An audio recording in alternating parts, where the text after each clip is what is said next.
You just found a t-shirt. Yeah, you probably. I've had it since the mid-80s, so. I don't think you could find, there was, company called Living Epistles. And they printed out, colorful, t-shirts. Maybe they'll come back, but, somebody will come back. I mean, then Christmas t-shirts are still being printed out, but, I'm not as colorful as. Beach Boy. Yeah, there was a book of Daniel in the image of Jack Daniels. Oh label. my goodness, It was really? a back book of Daniel. That's terrible. Well, it was supposed to get your attention. Well, if you got mine, maybe man. Yeah.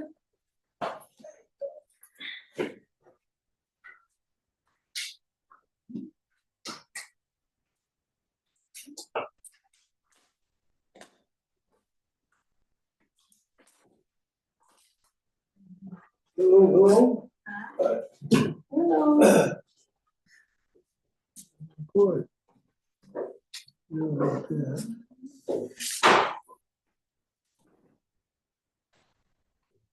I don't feel like going back upstairs. Put this in the book. And, Oh, you didn't put it in the. oh, sure. Thank you, Michael. We've been doing a survey of the Old Testament, book by book, not really verse by verse, but just looking at each book, trying to get the theme of it, and sometimes relate those themes to us. So we're in the book of Leviticus, Genesis, Exodus, Leviticus. That's the third book. And so we've been actually looking at some questions. So anybody need a question sheet? Yeah. We've got a few left. Okay. And Leviticus is a book that's filled with rules and regulations for the life of Israel and the people of Israel. And so we've been looking at kind of the nature of those. And it makes a clear distinction between those things that are clean and those things that are unclean.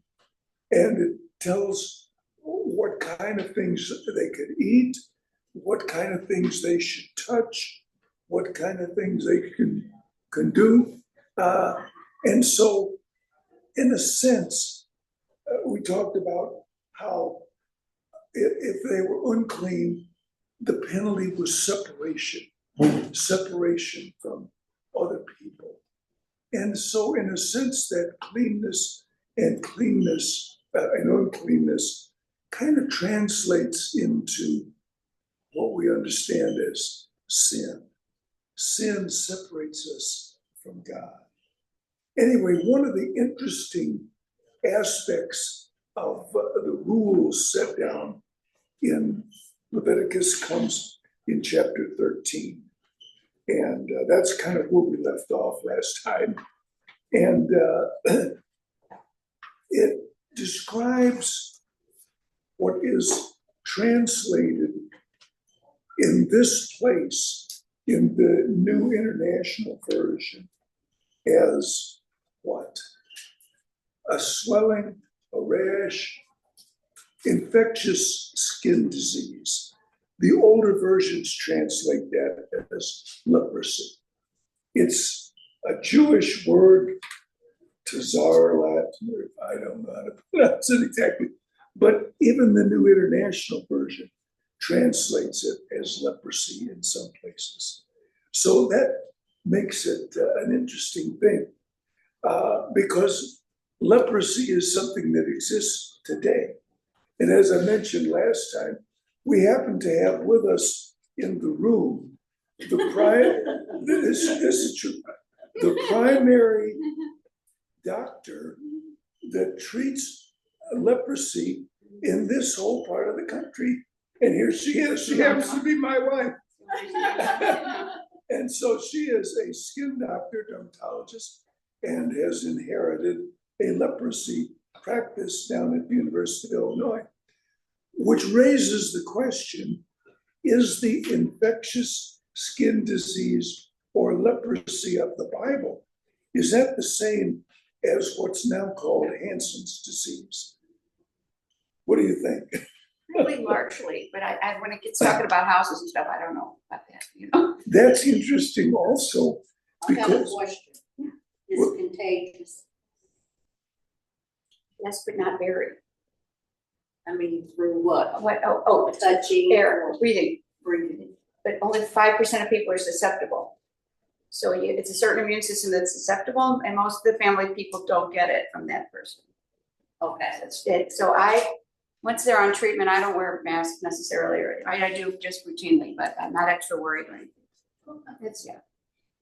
you know, used to be the rule where if you sleep in a bed where a leper has slept, you're going to get it. You'll find that in literature going back hundreds of years, but that's not They necessary. didn't know what it was. They did it. Yeah. Hansen helped find the organism. It's a bacteria. They didn't know. It's And, been terrifying because they didn't know why. Yeah. And seems to be more common in the tropical countries. But Hansen was Norwegian. So Okay. there was a hotbed up there. I didn't, nobody figured that out. Yeah. It's a kind of a frightening thing and still is. It comes down south, they have armadillos, and that's a way to get it, isn't it? Yeah, If you get, they're moving north. I mean, I heard that Yeah. somebody found, it's the 9-banded armadillo okay. up in Wisconsin a few years ago, but you know, it's not very many of them. But They're kind of a carrier. they People in Florida eat them. eat them. Our in Venezuela also tried a patient that they keep saying, why do I have this? Well, they eat them. They eat them there. Alright. It's Yeah. not helpful. We gotta stop eating everything that moves. I mean, people think we're supposed to eat everything, any insect. Well, the Jews had rules. I like From those rules. I think Israelites had those rules set forth in Leviticus. Armadillo wouldn't have been But meat for anyway, them, right? I mean, that would be forbidden somehow, wouldn't it? but it's interesting that the same word is used as we go from the description of infectious skin disease in chapter 13. It'll go on later in that chapter and into chapter 14. The old versions call it leprosy of clothing and leprosy of houses. Although the New International Version, it talks about mildew, but it seems to be a little bit more serious than that, because you know, if it's in your house, you've got to tear down your house, or if it's in your clothes, you get rid of it. But anyway, what's the point of all of that? That's an interesting discussion of leprosy. Maybe we'll ask the question, what were the consequences of leprosy in the scriptures? Separation. Again, separation outside the camp. And we made the comparison of how Hebrews describes Jesus. He gave his life outside the camp, if you will, as if he were sinful, as if he were a criminal. And so there's that comparison. Maybe an interesting discussion is leprosy is described here, and it was something that was not necessarily fatal or not necessarily a lifetime thing, because it could go away. And if it went away, they had rules that they were supposed to go to the priest, and he was to kind of examine and see if these symptoms were there or going away. And if they were no longer there, the person could be declared clean and restored to fellowship. So, I don't know, does leprosy ever go away, I guess? the focal kind called tuberculosis, it usually affects one area. And It could so go, when you have a very strong immune response, that contains it. But many of my patients have the many bacterial load Yeah, type that yeah. likes the nerves and the skin. So it's, Do they lose limbs? I've heard they lose well, limbs, they lose your nose. the bones, it can collapse, yeah, and Okay. resorb. It's not like overnight. Yeah. Contractures. Cause the kind Miriam had, you know. Okay. hers was- her skin was just white. And I don't see it I don't like that see it. exactly. I've seen focal white and. That was gonna be the question that Oh, that was your. raised. Who had leprosy in the Bible? And Miriam was one of them. We're going to see, actually, that comes in the book of Numbers, when she became jealous of Moses, and the Lord didn't like that. And so she was infected with leprosy, and then Moses interceded and it was taken away. Anybody else come to your mind? Lazarus, right? Lazarus. Yeah, Lazarus. Which one? The one in the story, Jesus' story, no, I don't know. I don't know. Let's see. You remember when Jesus raised from the dead? He just died, I don't The know. rich Yeah. man and Lazarus. Lazarus had sores. He laid at the gate of the rich man. May have been leprosy. Although it doesn't, I don't think it's. Yeah, that's And right. the servant girl, the Yeah. slave, told him to go. Naaman? Naaman, what was his name? Naaman. Name. Naaman. Mhm. And yeah, that's a story Mhm. where he was cleansed of leprosy, but he had to humble himself and wash himself in the Jordan River or dip there 7 times. Okay. I have another question. Okay, How is sin contagious? What makes sin contagious? sin? Yeah. Well, boy, that's, That's a you good know, you question. I see don't somebody know. else. We see that today, don't we? Sin is contagious. It's in the world. We're constantly seeing it, and people sometimes, come on and do this with me. Take drugs, get drunk. What other sin? All sin is really contagious. You hear somebody complaining a lot, then you kind of add your complaints. What other sins are selfishness? You see people getting as much as they can, and well, I want that too. I want to have more than my neighbor. What other ways are sin contagious? It's just There's a many way of sin. Sometimes we don't even see it, and we don't even know about it. Concerning this leprosy, I think that is a purity of the laws of God okay. toward Israel. Things like that praise to those who refuse to follow the law, Okay. for them to separate from the others. But it's for the time being, when God prays those things on you and you change, He purifies you again.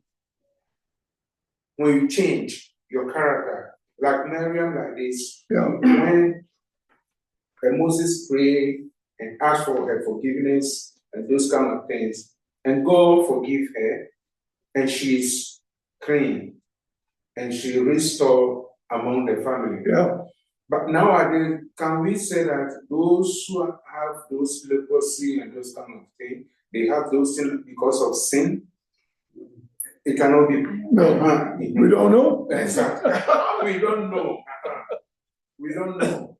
But definitely, God using these things to purify His people, then to separate them from sinning against Him, to scare them, not to involve in certain things. If you involve in the thing, this is what is going to come, to you. Yeah. To scare them. But now, you are involving in certain things that you don't even know. We have many kind of diseases around us. Do we say because of sin, that's why somebody attract that disease? Or something like that? I don't know. The children have diseases and. Exactly. Yeah, Babies born with Problems with the earth. Yeah. But I don't think it's contagious in that we can give to somebody who doesn't have it. Sin is in our human nature and how it's expressed, maybe things that you're talking about. Maybe we're tempted to do certain things to express that sin. But I think this is something that we have to constantly work at and remember and think about by putting God in there. Constant prayer, constantly with God. The sin is just there, you know. It's not like the flu where you breathe Right. the air and, you're doing great, but then you get, but it's something that we're tempted to follow what others do. Yeah. So that's the way it's contagious. I mean, it's something that we can resist, but none of us resist perfectly as Jesus did. He was tempted in all manner like as we are, yet he sinned not. He saw around him all kinds of sin, and yet he was not drawn into it. I was just gonna, anybody else come to mind who had leprosy in the scriptures? There's Miriam, Naaman, not necessarily a penalty in the case of Naaman, but perhaps given, he had it because God was going to use him to show his power. Yes. And then later, he's an interesting character because after he's cured, he says, forgive me because when I'm back with my king, I'm going to have to worship the idols. But I know in my heart that only Jehovah is God. I wonder what God thought about that. But we know definitely that Jordan River that Naaman bath and clean. Others will bath the river, they will not be clean. God did these things mysteriously for you to see how secret he is. Yeah. Others will have the same disease. They will jump into that river. They will drown and die. They will not come out. Yeah. They will not be clean. If you come to the New Testament, what happened to the man who was sick for 38 years, being beside the wall? When Jesus asked him, why are you staying here? He said, anytime that I want to jump into the river, Oh, yeah. Yeah. Someone else steps in. if someone steps in. When the war. Exactly. So the thing is, God do things miraculously to, raise himself for you to see how he is. That doesn't mean that if you fall into the same distance and you jump into that thing, you will be clean. No, he has a moment for whatever he wants to do for people to see how wonderful and powerful he is. Yeah. In that moment. That was an example that lives through the centuries. There were the 10 lepers. That Yeah, in the Jesus time of Jesus and only one of them came back. Jesus said, go and show yourselves to the priest. And they were not healed until they did that.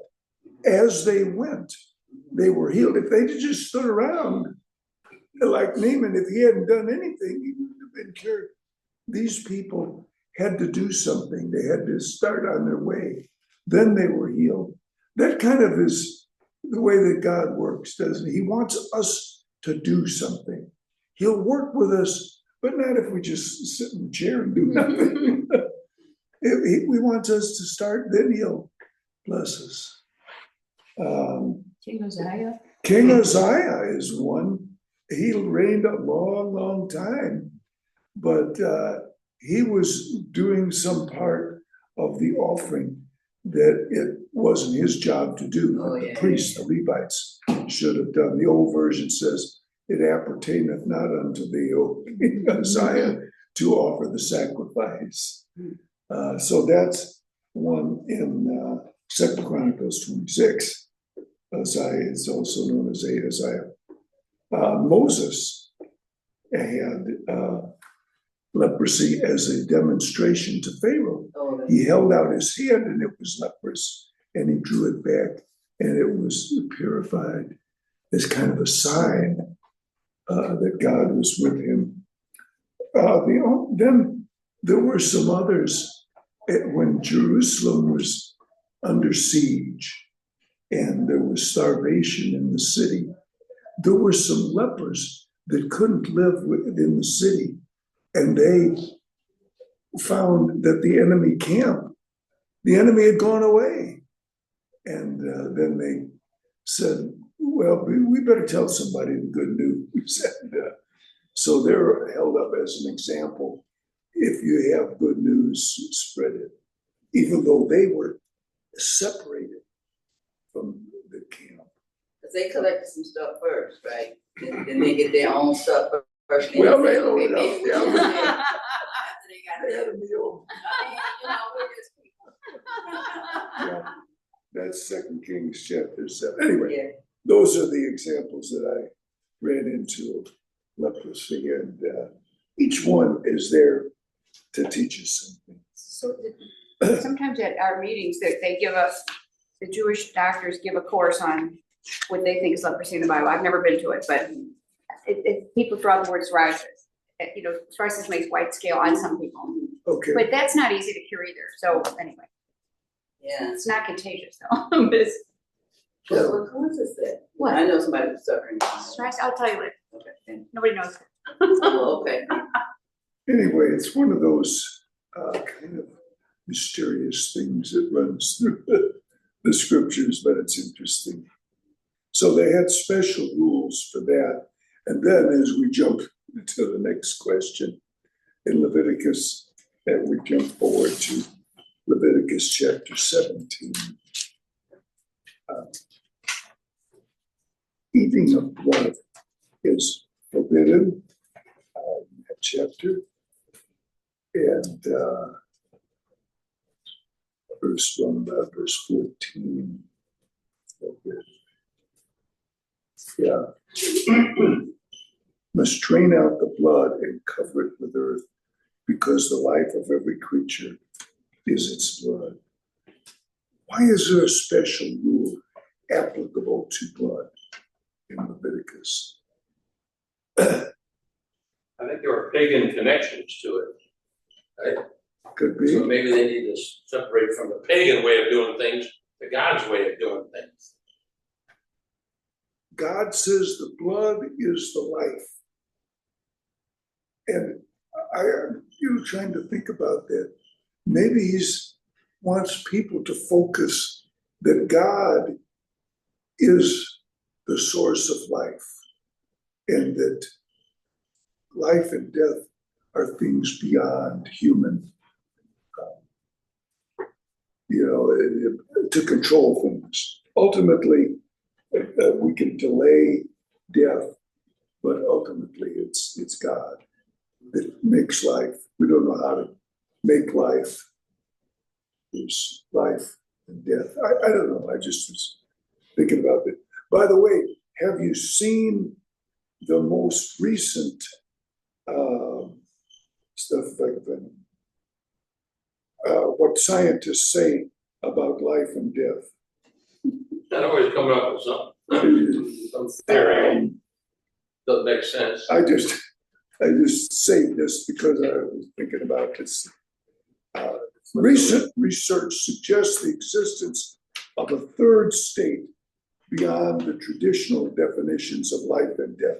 This is artificial intelligence, Oh, Christian okay. where cells from deceased organisms can develop new functions and even form new multicellular structures. This challenges the long-held view of life and death as opposing distinct sets. Now, I don't know what that means, but I place my faith on what the scripture says. It's appointed unto man once to die and then the judgment. So despite scientists may say there's some kind of an intermediate. That's like a sci-fi movie. That's right. Or limbo or something like that. But the scriptures talk and say, once life is over, that's death, and that God is in control of that. But the plot, yeah, I'd say it takes more faith to believe that Yeah. than what we believe right here in the Bible. because next week they'll have some other theory. Yeah. Yeah. Not a faith to A believe few of those in the news, but anyway. But blood is special, and because it is the life, there's no remission of sins without the shedding of blood, we're told in Hebrews. And so maybe that's the blood was put on the lintel of the door in the Exodus, so it was special. It was one of that prohibition is one of the only dietary Yeah, laws that carried over into the New Testament, Yeah. that Christians were not supposed to. It's not supposed to drink blood. that's what, it was a Jewish rule for sure. But then in Acts chapter 15, along about verse 20, they talk about the fact that Gentiles could be saved. And they said, we should not make it difficult for the Gentiles who are turning to God. Instead, we should write to them telling them to abstain from food polluted by idols, from sexual immorality, from the meat of strangled animals, and from blood. So that was some commands given to Gentiles. Some people think it was only for that time, but I would be uncomfortable eating blood. You may have already, if you go, if you've eaten in some of the Polish restaurants, they have blood soup. I don't know that I've had blood. They don't put a lot in there, but they call it blood soup. Yeah. I think I would avoid anything that was described. Blood sausage, Well, they sell it, I know they may sell it, but I mean, people eat it, I wouldn't eat it. yeah. People, I've heard people drinking blood to try to be younger. They think it's gonna make them look younger. It's really sick.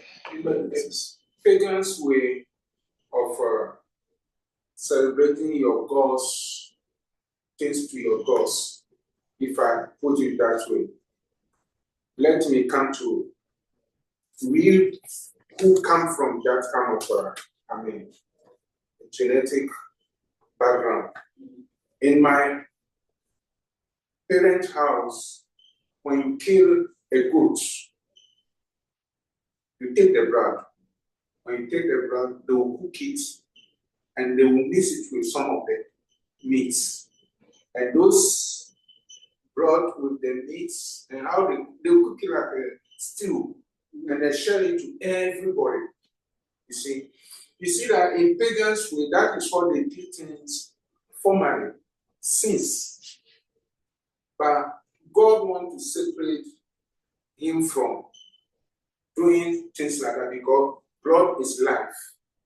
Life in us is the blood. That's the reason why every sacrifice God wants to sacrifice to him demand blood. Christ poured blood because of us. So if the blood is life, so we don't need to be eating the blood or the life that we cannot agree.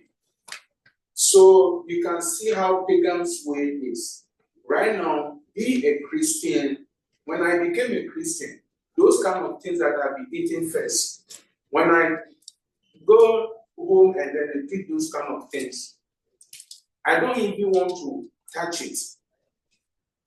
I don't want to touch it because I see that my Bible is telling me that no, eating this thing, that means I'm going against God's wish, or this is the life of certain things that when you trap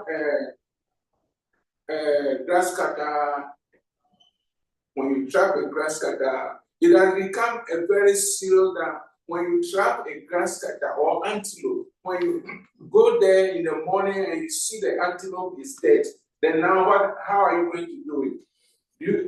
My elder brother asked me once, so now you say you don't eat animal with stranded animal. Now you trap the animal, you get it, how are you going to do it? Are you going to sell it to people to eat? Or are you going to leave it and then spoil? You see, this become argument between the two of us. Yes, I sold it and collect the money anyway, but I always think about, is it the right thing to do? But the one who is eating it, his will.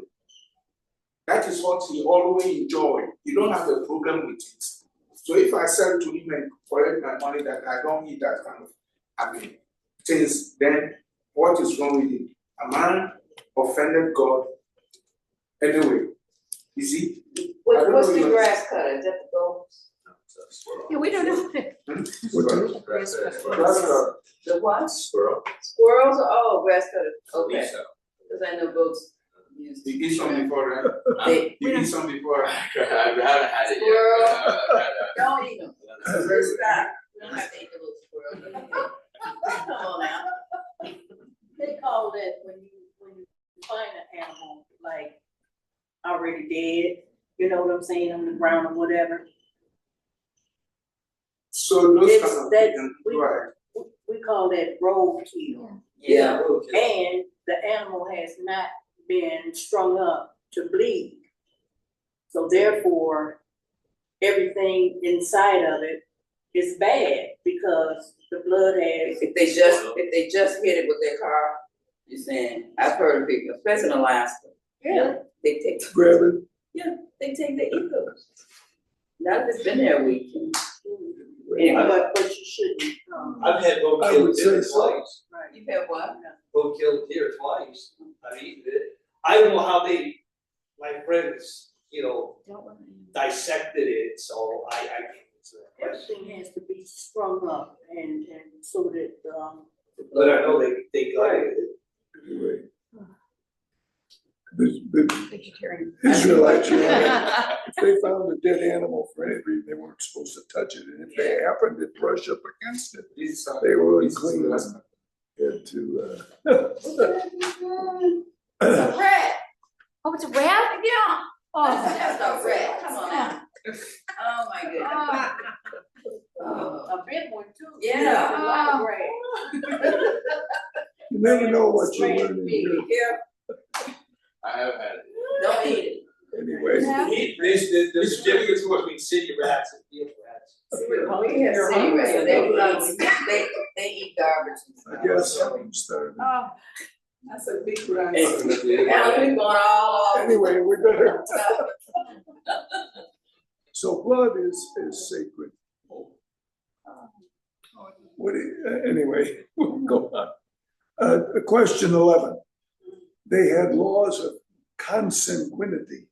Now, what is that? That's sharing blood, like you say someone is a relative by blood. Yeah, So, yeah, and that will apply to marriage, marriage. sexual relations. That's in Leviticus chapter 18. So, it applies to the family, your father's wife. We run into that in Corinth later on. And there's quite a list, your sister, your father's daughter, some of it's just in-laws, not necessarily blood relations. Your son's, your son's daughter, the daughter of your father's wife born to your father. She's your sister, so. Woody Allen, Oh, What's that? Woody Allen is an example of. Bad example. How about Of cousins? 17, married How his about daughter. your cousin? Yeah. One of his daughters or something? Yeah. A lot of That was crazy. people still do that. Illegal in Illinois Mhm. to marry your cousin, They're real but not in every state I know. or in every country. it's legal to marry your cousin in the United Kingdom, Great Britain, and First cousin? many people have, First yes. cousin? It's, That should it's be fairly common. Was third or fourth or fifth maybe, No, like anyway. Roosevelt did, yeah. Anyway, we can see that these have, genetic and rationale, but some of it was just to keep peace in the family. I think with some of these, like the wife's sister, anyway. So it's not all Genetic. genetic related in these rules. But anyway, I just included that question because of different rules in different states and countries. Anyway, of more significance, what feasts were the Israelites to observe? What were their holidays? Many of them. Yeah, They'll do it to this day. quite a few. They have 10 of them on their calendar. Yeah. Yeah, always have something. What comes to mind? The Sabbath is an important feast, if you will, or holiday. No work to be done. I'll tell you the story. We had a member of the church here who lived in Skokie and lived next door to a Jewish family. And one time on a Saturday, they had some people over to their house. And, it got to be a little dark, so they had the light on. And the lady of the house there accidentally hit the light switch and turned it off. And she called their neighbor, the member of the church, would you please come over and turn that light switch on? Because she couldn't do it because it was work. That was how the traditions of the Jews had come down the centuries. I don't know that was God's intent. She must have been a very Orthodox Jew. Yes, They don't all practice that. they were, but I thought that was, I personally like that. we have a lot of Jewish people in our community in Chicago. So there's the Sabbath. What else? Passover. Yeah, that's an important time to be remembered year after year as kind of a celebration of freedom. That's kind of the Independence Day when they're brought out of Egypt. But Purim. Feast of Purim, There's a feast of that, Purim. you won't find that That's in Leviticus. That's, still practice it. yeah, that was a feast that was adopted at the time of Esther, where they started celebrating the fact that the Jews who had been condemned to death were saved by the intercession of Esther. And so it's a time when they read the book of Esther, and when the bad guy, Haman, is mentioned, they who. So, They yeah, still it's do a it today. feast, but it's not a Leviticus feast. No. Just to go back to the Sabbath, do not Christianize Sabbath, okay? That's a good point. Sunday is not Sabbath day. No, technically. That's a good point. I've Okay. read books and other, like where people think Sunday is the Christian Sabbath. That's what they But think, it's yeah. not. It's not the same, I mean, Right. you're not supposed to work, you're not supposed to prepare food, you can't drive, okay? If you were if you see the Orthodox, Jews, they walk to their religious service. And They don't- only they 7/8 of a don't- mile or That's why whatever. they cluster together. Yeah. So they can walk to their And, synagogue. you can't do business, you can't like hop on the CTA, you can't go out and buy your food, like go to a restaurant. That's if you really say, I'm gonna live the Sabbath, okay, you wanna live the Sabbath? That's, you go home and, you don't cook food, you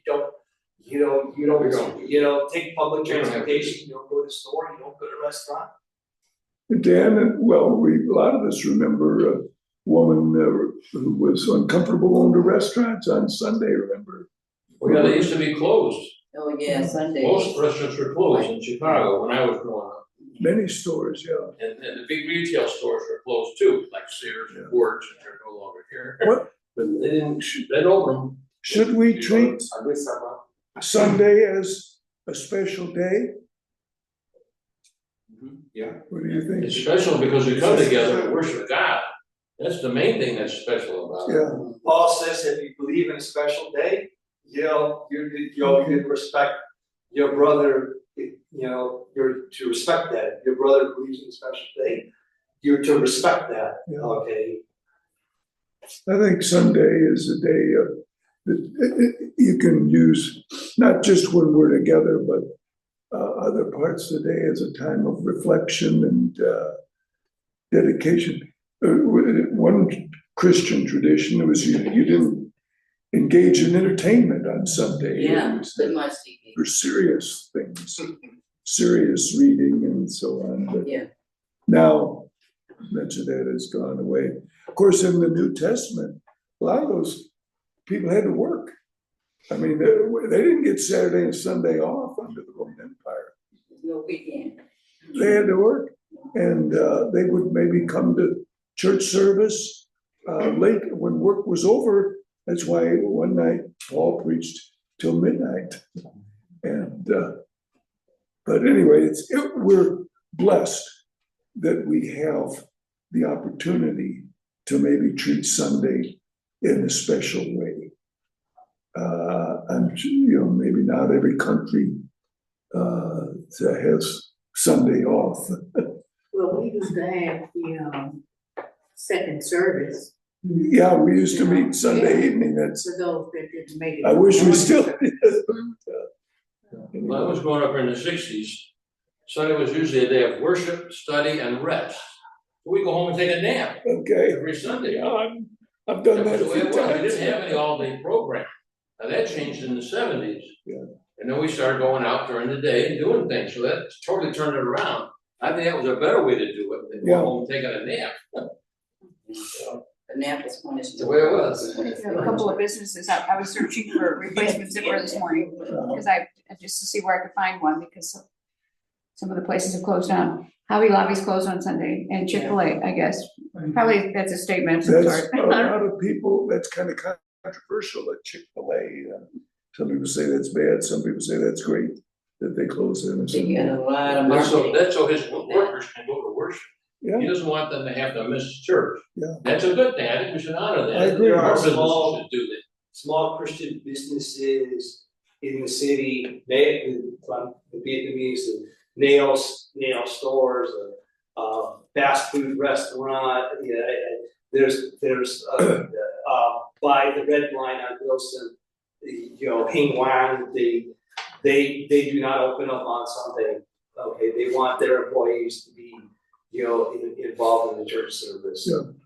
Yeah. Okay. that's a thoughtful way to approach it. What else we have? There's Yom Kippur, the Day of Atonement. Yeah, The New Year's, I don't. Rosh Hashanah is.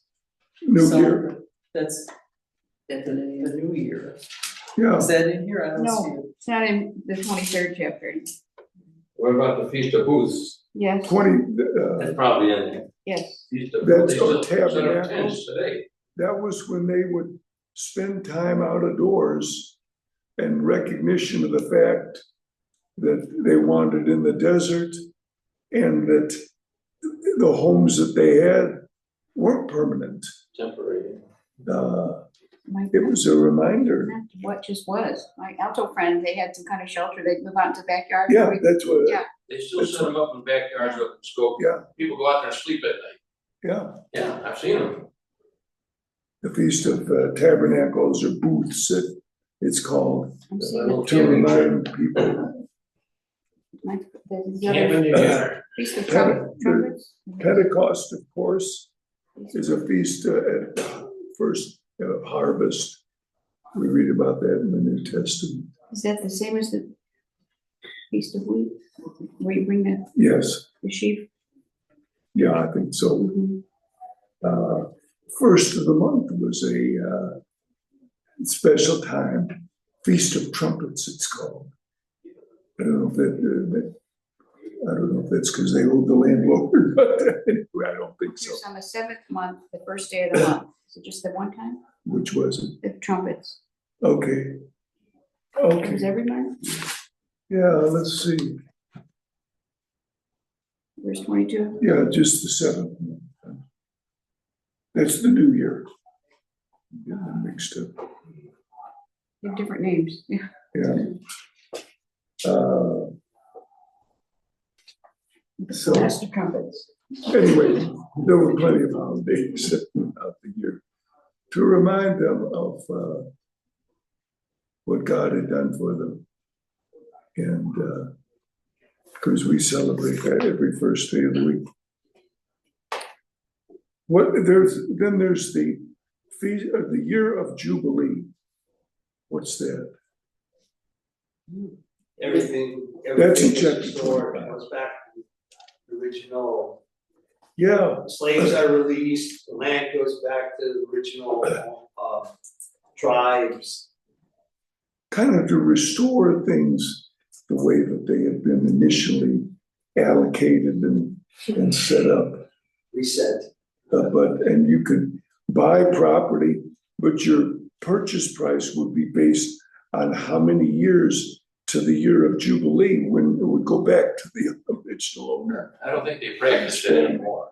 I don't That's think legally it. they should do that, Yeah, so it's kind of. that's one of the Yes. questions of all of these rules and regulations. To what extent do they actually follow them? And that's Some of them follow it very, very closely. some even now. But what about Bible times? I'm not sure they practice Jubilee very well. It must have been different. There's no indication they ever practiced it. I know, right? Yeah, It's not trying to give anything back. But that's true of a fair amount of this stuff. We don't know to what extent they ever did it. yeah, Since it didn't take that long for them to stop observing Passover, you figure some of the more minor things must have dropped from practice earlier. there were great lapses, even with the Passover. Later on, Hezekiah restored the Passover when he became king. Implication is it hadn't been observed for years or decades. So all of these detailed rules and regulations, unfortunately, were not observed. We ran across a verse in Jeremiah, in chapter 32, verse 23. They came in and took possession of it, the land, but they did not obey you or follow your law. They did not do what you commanded them to do. So you brought all this disaster upon them. The old translation was, but they did not do any of the things that you commanded them. That's the King James. Did nothing. It's a Did record. nothing, yeah. It's interesting, they're celebrating this year, 2025, the Catholic Church is celebrating it as a year of jubilee. Jubilee. In Rome, they're having all kinds of things. A lot of these concepts have been kind of translated into Christianity when they weren't necessarily meant to be. Anyway, that's we're out of time, and we will get into the book of Numbers next time and talk about that. Here's I think. some sheets. Next I never heard of it until this year. Next Sunday? We'll finish, maybe say a word or two about Leviticus and then get into Numbers. The key to understanding numbers is comparing the two censuses, Okay, two census data. That will help you explain the book. What I'm trying to say is the census put in there isn't just there to take up space. So he said it's just as boring as. I'm just noticing how the 3 of these in a row are all in the 7th month. We couldn't do it. The trumpets is the first day and the Day of Atonement is the 10th day. And then the Easter boot is the 15th day. Yeah. Yeah, like 3 weeks in a And then at Passover, they had another, which was called the Feast of Unleavened Bread. For a week, it couldn't be leavened bread. It was not related to Passover. It's a separate thing. Yeah. For every week. Anyway, it's some interesting questions about what's in the book of Numbers, in addition to the censuses. In addition to the numbers. There's some good stories in there. Yeah, that Michael is right. Do they increase or lose population? The censuses. Second census, some tribes lost people. Yeah, some, but overall, they lost people. Yeah. The first census, 603,000. The last one, 601,000. Anyway, so in the 40 years wandering, they did not go as far as that people in the census, which was men of military age. Anyway. Well, they lost a generation, that comes, Yeah, like, having babies, That's along the right. way. Every one of those Psoriasis is very common. 603,000 in the first census died, except A for, few of them that survived, only a few right, went into the promised I'll try to come up with a comparison, Black we can post it. okay. Yeah, because, yeah, Yeah, some, you're right. Some tribes really increased and others really decreased. That's a good point. Yeah. I guess.